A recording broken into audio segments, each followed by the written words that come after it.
Okay, we got ourselves a 2007 Mazda 3, and the problem is it doesn't start in park.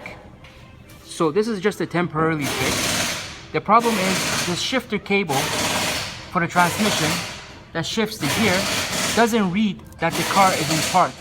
So all you gotta do for a temporarily fix is spray this section and the bracket that holds the shifter, and this bracket here is gotta be bent down a bit down. You could do it by hand or you could hammer it. Then in that case the shifter can read that it's in park. Again, this is a temporary fix.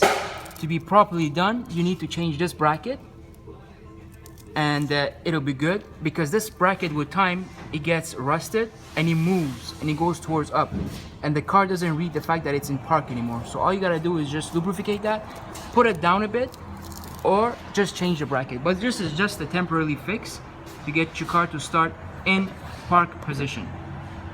That's all, folks. And the car is a 2007 Mazda 3, and the problem was it doesn't start in the park position. It only starts in neutral.